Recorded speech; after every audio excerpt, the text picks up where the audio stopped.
गांधारी के भाई और दुर्योधन के मामा शकुनी को कौन नहीं जानता। महाभारत के शकुनी का किरदार अहम रहा है। कहते हैं कि बुद्धि बल शस्त्र बल से भी ज्यादा खतरनाक होता है। महाभारत में कृष्ण, शकुनी, भीष्म, विदुर, द्रोण आदि ऐसे लोग थे जिन्होंने अपने बुद्धि बल का प्रयोग किया। महाभारत की गाथा में शकुनी अपनी कुटिल बुद्धि के लिए विख्यात माना जाता है। कौरवों के मामा श्री शकुनी मामा को कौरवों का शुभ चिंतक माना जाता है। शकुनी मामा दुर्योधन का कदम कदम पर मार्गदर्शन करते रहते थे। दुर्योधन भी मामा शकुनी की इच्छा के बगैर एक कदम भी नहीं उठाते थे। ये बात जहाँ गांधारी को खटकती थी, वही धृतराष्ट्र को भी। हम आपको आगे बताएंगे कि क्यों शकुनी दुर्योधन सहित अन्य कौरवों का दुश्मन था और किस तरह शकुनी का अंत हुआ, जानेंगे आज की वीडियो में। इसलिए वीडियो में अंत तक बने रहे। साथ ही वीडियो को लाइक कर चैनल को सब्सक्राइब जरूर कर दे। शकुनी गांधार नरेश राजा सुबाल के पुत्र थे। शकुनी का जन्म गांधार के राजा सुबाल के राजप्रसाद में हुआ था। वो माता गांधारी का छोटा भाई था। वो जन्म से ही विलक्षण बुद्धि का स्वामी था, अतः राजा सुबाल को अत्यंत प्रिय था। कई छोटे छोटे राज्य मिलकर आर्याना क्षेत्र बना था। इसी क्षेत्र में गांधार राज्य, आज के उत्तर अफगानिस्तान को उस काल में गांधार कहा जाता था, जो कि कम्बोज के पास था। गांधार राज्य में ही हिंदुकुश पर्वतमाला थी। कंदहार या कंधार गांधार का ही अपभ्रंश है। कौरवों को छल व कपट की राह सिखाने वाले शकुनी उन्हें पांडवों का विनाश करने में पग पग पर मदद करते थे, लेकिन उनके मन में कौरवों के लिए केवल बदले की भावना थी। उस समय गांधार राजकुमारी के रूप लावण्य की चर्चा पूरे आर्यवर्त में थी। ऐसे में पितामह भीष्म ने धृतराष्ट्र का विवाह गांधार के राजकुमारी से करने की सोची। पहले उन्होंने सोचा कि गांधारी का अपहरण कर लिया जाए, लेकिन अम्बा और अम्बालिका ने उन्हें ऐसा करने से मना कर दिया था। अतः पितामह भीष्म गांधार की राजसभा में धृतराष्ट्र का रिश्ता लेकर गए, लेकिन उन्हें मालूम था कि उनका प्रस्ताव ठुकरा दिया जाएगा। तब पितामह भीष्म ने क्रोधपूर्ण लहजे में कहा कि मैं तुम्हारे इस छोटे से साम्राज्य पर चढ़ाई करूंगा और इसे समाप्त कर दूंगा। अंततः राजा सुबाल को भीष्म के आगे झुकना पड़ा और अत्यंत क्षोभ के साथ उनको अपनी सुंदर पुत्री का विवाह अंधे राजकुमार धृतराष्ट्र के साथ करना पड़ा।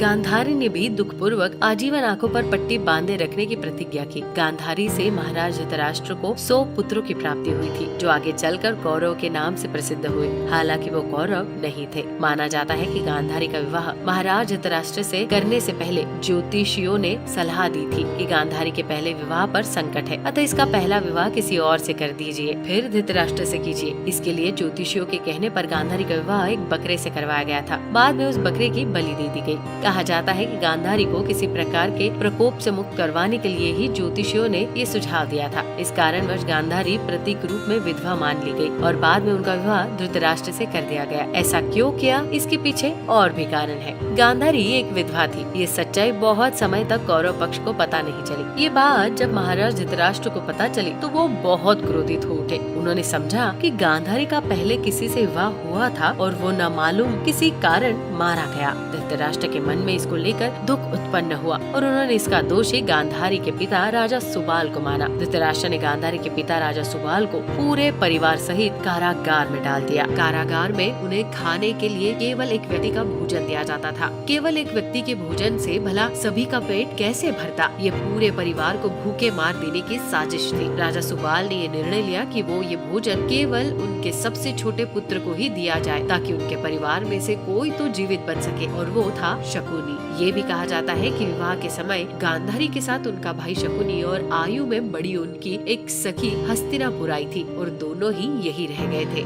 जेल से मुक्त हुआ शकुनी एक एक करके सुबाल के सभी पुत्र मारने लगा। सब लोग अपने हिस्से का चावल शकुनी को देते थे ताकि वो जीवित रहकर कौरव का नाश कर सके। सुबाल ने अपने सबसे छोटे बेटे शकुनी को प्रतिशोध के लिए तैयार किया। मृत्यु से पहले सुबाल ने धृतराष्ट्र से शकुनी को छोड़ने की विनती की, जो धृतराष्ट्र ने मान ली थी। राजा सुबाल के सबसे छोटे पुत्र कोई और नहीं तो बल्कि शकुनी ही थे। शकुनी ने अपनी आंखों के सामने अपने परिवार का अंत होते हुए देखा और अंत में शकुनी जिंदा बच गए। जब कौरव में वरिष्ठ युवराज दुर्योधन ने ये देखा कि केवल शकुनी ही जीवित बचे हैं, तो उन्होंने पिता की आज्ञा से उसे क्षमा करते हुए अपने देश वापस लौट जाने या फिर हस्तिनापुर में ही रहकर अपना राज देखने को कहा। शकुनी ने हस्तिनापुर में रुकने का निर्णय लिया। बदले की भावना कौरवों को छल व कपट की राह सिखाने वाले शकुनी उन्हें पांडवों का विनाश करने में पग पग पर मदद करते थे, लेकिन उनके मन में कौरवों के लिए केवल बदले की भावना थी, क्योंकि धृतराष्ट्र ने शकुनी के संपूर्ण परिवार को जेल में डाल दिया था और उनको बस मुट्ठी भर अनाज ही खाने को दिया था। शकुनी ने अपने पूरे परिवार को जेल में भूख से अपनी आंखों के सामने खत्म होते हुए देखा था। आप सोच सकते हैं कि उसके मन में किसके लिए क्या होगा और वो किसके लिए क्या करेगा। कहते हैं कि शकुनी ने प्रतिशोध लिया था, लेकिन ये कितना सही है ये तो शकुनी ही बता सकता है, क्योंकि कोई भी व्यक्ति नहीं चाहेगा कि वो अपनी ही बहन के परिवार को नष्ट करने का षड्यंत्र रचे, या हो सकता है कि वो चाहे भी।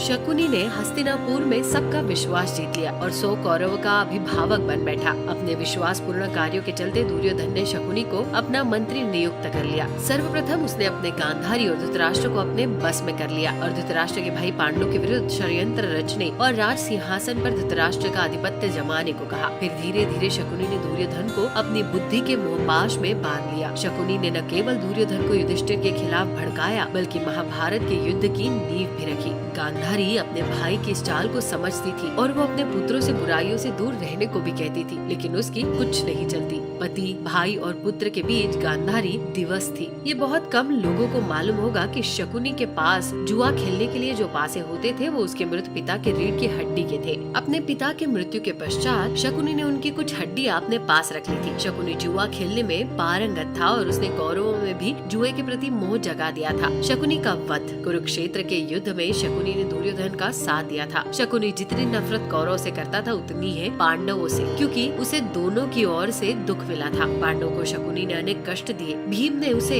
अनेक अवसरों पर परेशान किया। महाभारत युद्ध में महादेव ने शकुनी का इसके पुत्र सहित वध कर दिया। चलिए अब बात करते हैं शकुनी के 3 खतरनाक चालों की। पहली चाल। एक योजना के तहत एक बार दुष्ट दुर्योधन ने शकुनी मामा के कहने पर भीम को जहर देने की योजना बनाई। सभी को गंगा के तट पर प्रमाण कोटि स्थान में जल क्रीड़ा करने और उत्सव मनाने के लिए एकत्रित किया और दुर्योधन की योजना अनुसार चुपके से भीमसेन के भोजन में विष मिला दिया गया। फिर निश्चेष्ट भीम को गंगा के ऊंचे तट से जल में ढकेल दिया गया। अन्य पांडवों को इसका भान भी नहीं होता है। भीम को जल में उनके नाना आर्यक उसे वासुकी नाग के पास ले जाते हैं। वासुकी अपनी विद्या से भीम को जिंदा कर देता है और उसमें सहस्त्र हाथियों का बल भर देता है। दूसरी चाल। शकुनी की योजना अनुसार 5 पांडवों को वारणावत भेज दिया जाता है, जहाँ लाक्षागृह में आग लगाकर पांडवों को जिंदा जलाकर मारने की योजना बनाई गई थी। लेकिन ऐन वक्त पर महात्मा विदुर ने पांडवों को गुप्त संदेश भिजवाया और शकुनी के चाल का खुलासा हुआ। तब 5 पांडवों ने विदुर के एक विश्वास पात्र से सुरंग खुदवाई और उसी सुरंग के माध्यम से वे लाक्षागृह से बाहर निकलकर गंगा पार जंगल में चले गए। इधर हस्तिनापुर में खबर फैला दी गई कि पांडव लाक्षागृह की दुर्घटना में मारे गए हैं। लेकिन कुछ काल के बाद विदुर जी ही पांडवों को हस्तिनापुर लेकर आए और फिर उनको इंद्रप्रस्थ का राज्य दिया गया।